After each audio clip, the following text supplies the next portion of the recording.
Welcome po sa aking YouTube channel, Randy Channel. Paki-subscribe, like, and share sa aking YouTube channel. At paki-pindutin rin yung notification bell para update kayo sa mga video upload ko, okay? Hayaan niyo muna batiin ko kayo ng magandang umaga, magandang tanghali, magandang gabi sa inyo lahat. Sana po nasa mabuti kayong kalagayan at malayo sa karamdaman. Okay? Lalo-lalo yung mga OFW natin dyan sa abroad. Sana po nasa mabuti silang kalagayan at malayo sa karamdaman, okay? So, itong upload ko na video ay patungkol tuloy kay Piniel. Kung tatanungin niyo po si Piniel, yung tulungan ni Kuya Bal doon sa mga unang video nila na yung tatay niya ay may sakit at yung hindi ka nakayanan yung sakit at ito'y nawala sa mundo o nagpaalam sa mundo dahil sa hindi nakayanan yung sakit. So ito, si Piniel ay napanood ko yung upload video ni Kuya Bal na si Piniel hinahanap niya kung nasaan si Piniel. Ngayon, nung mapatapos ko panood yung video ni Kuya Bal, lumabas yung kaning Piniel. May kasama siya doon. Yun nga yung upload naman ni Kuya Jin, Kuya Kens. What? Si Kens, Kuya Kens. At yun nga, napakinggan ko yung sinabi ni Piniel. Pero unang-una, masabi ko mga kababayan ko, kapag viewers, subscriber ng Kalingap, masabi ko, doon sa napanood kong video ni Piniel, ay humingi siya ng pasensya. At nagpapasalamat siya kay Kuya Bal at Edna sa pagtulong nila kay Piniel.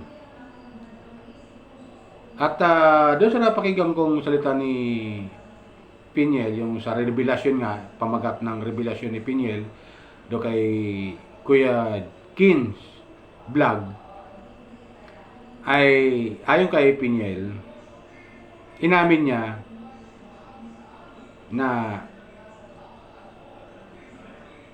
sila nga ni Kuya Kins, sila nga. Ayon kay Piniel, si Kins ay binata. At ito namang si Piniel, siyempre, dalaga. So, walang problema. Di ba? Walang problema. Walang problema doon. Pwede silang, walang problema doon. Magligawan sila kasi binata dalaga naman sila. Pero, bakit hinahanap ni Kuya Bal? Ibig sabihin, umalis siya kay Kuya Bal, hindi siya nagpaalam. Di ba ganun yun? Hindi siya nagpaalam. Ba't hinahanap siya ni Kuya Bal? Eh, ang alam ko si Kens, nandun din sa lighthouse. Kasama din nila Piniel doon sa lighthouse.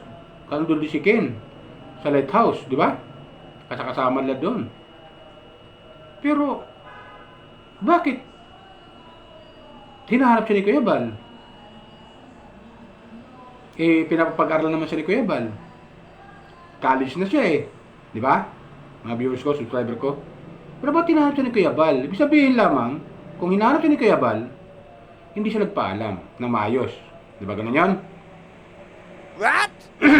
Doon naman sa napakinggan ko salita ni Piniel, napakinggan ko salita niya, ay inamin naman niya na si Ken at siya ay magkasama. Magkasama na siya. So may salita, nagtanan sila. Ganun ba yun? Pagkakaintindi ko? Si Ken at saka si Piniel ay magkasama. At doon sa bahay nga nila Kens, nakatira. Ito si Piniel. So, ibig sabihin no, nagtanan sila. What? Di ba ganun yan? Yun palang gusto ni Piniel. Meron pala silang pagkakaintindihan ni Kens. Nagpaalam siya kay Kuya Bal at Edna. Nagpaalam sana siya na maayos. Pwede siya hinahanap. At wala namang problema kasi binata naman si Ken eh. Di ba? Binata naman si Kens at saka siya dalaga, si Piniel dalaga. Wala problema doon. Magpaalam na maayos. Eh kung kaya naman ni Kens magpaalam sa kanya, eh bakit hindi? Ano problema doon? Wala nang sagutin doon sila Kuya Bal, kung tutuusin. Di ba? Ganun yun? So nga lang, hindi siya nagpaalam eh, kaya nahanap siya eh. Di ba ganun yun? hinahanap siya ni Kuya Bal at ni Ate Edna. Nasaan si Piniel? Di ba ganun yun? Nakalagay doon saan? Nasaan si Piniel? Hinahanap si Piniel. Ito ang comment ko dyan kay Piniel. Minsan lang dumating ang pagkakataon sa buhay natin. Minsan lang dumating ang pagkakataon sa buhay natin. Wow. Maaaring bumalik ito, pero matagal. Matagal. Bumalik. Ang pagkakataon minsan ay dumarating sa buhay natin. Dapat sinasamantala ito, yung pagkakataon na to. Na minsan dumating sa buhay natin. Anong ibig ko sabihin? Nandiyan na siya kay Kuya Bal, kay Ate Edna. Meron ng mag-aasikaso at meron ng pananagutan na yung kanyang pag-aaral. Ibig sabihin, yung mga lahat ng kailangan sa school, sagutin na nila Kuya Bal at saka ni Ate Edna. Di ba?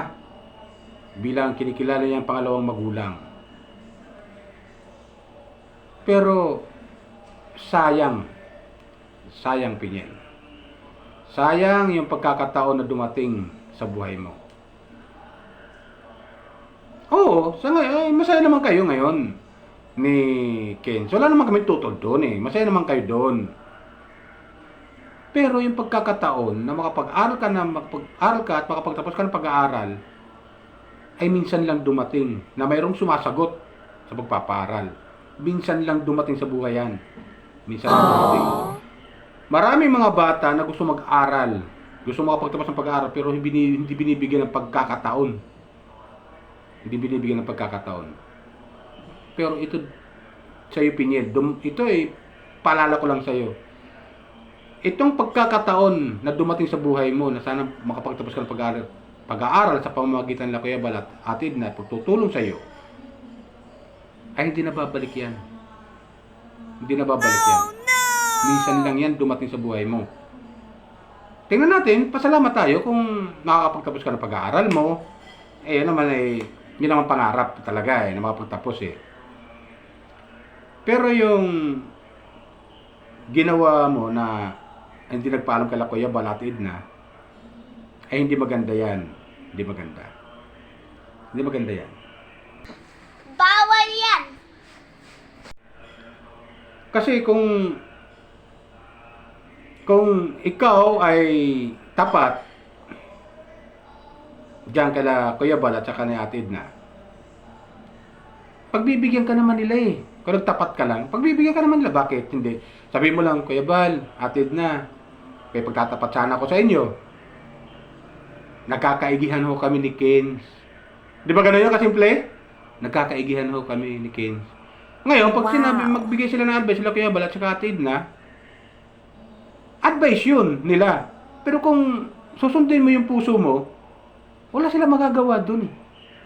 Wala sila magagawa. Pero at least, nagpaalam ka ng maayos. Para marinig mo rin yung side nila kung anong dapat nila gawin. Kung may matutulong ba sila sa'yo, o kung ipagpatuloy ba nila pagtulong sa'yo, o hindi na. Di ba ganun yun? Pero yung hindi ka magpapaalam, kayong dalawa ni Kens, hindi kayo magpapaalam, eh, hindi maganda yun kala Kuya Bal. Respeto lang sana. Respeto lang sana. Pwede mo kayo magpaalam maayos eh. Pagbibigyan naman kayo, bakit hindi? Wala naman sila magagawa sila Kuya Bal at Edna. Wala naman sila magagawa eh. Kung gugustuhin nyo. Walang masama doon. Kung nagpaalam lang kayo maayos. Yan ang advice ko lang sa iyo, Piniel. At ganun, Kens, ganun din. Dapat sinabi mo rin kay Kuya Bal eh. Doon ka pala sa lighthouse dati, magkasama kayo eh. Dapat nagpaalam kayo ng maayos na ganito mangyari. Magsasama kayong dalawa ni Piniel. Dahil nagkakaidihan nga kayo, at kayo nga, ayaw kay Piniel, kayo nga, dalawa, eh wala nang problema doon. Wala tayong doon, wala kayong magagawa doon. Ibig sabihin, ito kami mga viewers, tagapasubaybay sa kay Kuya Bal, at sa lahat ng kalingap na pinanonood ko na kalingap partner. Pero dito tayo sa inyong dalawa ni Piniel, Kens at saka Piniel, kung paano kayo maayos, hindi dapat kayo hahanapin pa nila eh. Pwede kayong puntahan, bibisitahin na lang kayo. Di ba ganun yun? Pagbibigyan naman kayo. Kasi kung ayaw naman talaga ni Kuya Bal at ni Ate Edna, kung anong may advice sila, di kayo sangayon sa advice nila, at ginusto nyo naman dalawa, wala naman silang magagawa dun eh. Pero ang importante, nagpaalam kayo. Nagpaalam kayo. Lalo ka na Piniel. Ang dami pa namang humahanga sa'yo ng mga kabataan ngayon. Pero nawala lahat yun, yung mga nanonood ngayon. Paghanga sa'yo. Sayang. Kami naman mga viewers na may mga asawa na at mga anak. Nangihinayang kami sa pagkakataon na binigay na pagmamahal ni Kuya Bal at saka ni Atid na. Biro mo pa pag-arali ka na hanggang sa makapagtapos. Kung kayong dalawa talaga at makapagtapos ka pag-aaral niya kay Kuya Bal, sa pamamagitan ni Kuya Bal at saka ni Atid na, kung makatapos ka ng pag-aaral, kayo talaga ni Kins, bakit hindi? Pwede rin naman eh. At least nakasaan mo kayo kay Kuya Bal. Di ba ganun yun? Yes! Pero mas pinili niyong magsarili kayo, dahil nga ito si Kins may sariling channel, at kaya ka na siguro pag-aralin ng kanyang kinikita sa YouTube. Siguro ganun yun. O hindi naman, may negosyo to sa Kins. Sila Kins, may negosyo na kayang-kaya kang papag-aralin kahit nagsasama kayong dalawa. Di ba ganun yun? Kasi mahirap talaga sa panahon ngayon yung bigla kang sabihin natin nag-asawa. Di ba ganun yun? Na wala kang inaasahan. O may inaasahan ka man pero hindi sapat. Nako. Lalong-lalo pag nagkaanak na kayo, doon nyo mararamdaman yung kamot na hindi makati.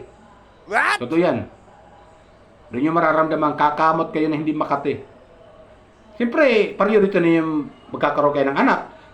Priority nyo na yung mga anak nyo. Paano yung sarili nyo? Paano yung sarili mo, Piniel? Samantala, kung nandiyan kay Kuya Bal ka, pwede kang mag-asawa. Pag natapos mo pag-aaral mo, pwede naman eh. Hindi ka lang pipigilan eh. Kung anong gusto mo, mag-asawa po yun, pwede. Oo. Eh, kung nagpaalam kayo na maayos, sana doon lang kaila Kuya Bal lang kayo. Diyan pa paano? Pero tuloy, suporta ni Kuya Bal sa inyo. Oo. Pero, mas pinili nyo magsarili kayo, at yun, magtanang kayo, para wala nga naman mangingialam. Pwede rin yun. Wala nga naman mangingialam sa inyo dalawa. Kung decision nyo, dalawa, kayo masusunod. Pero yun lang, nakakapanghinayang. Nakakapanghinayang. Yan ang totoo dun, nakakapanghinayang. Misa lang dumating ang pagkakataon sa buhay natin. Pag ito'y hindi natin binigyan ng halaga at nawala ito, kung babalik man siya, matagal na panahon. Matagal na panahon. Totoo yan. Totoo yan. Kawawa naman. Gusto ko lang ipakita kay Piniel, dumating sa buhay, ang pagkakataon, minsan lang, pag ito'y sinayang, mawawala. Yun lang po, mga kabayan ko, mga subscriber ko.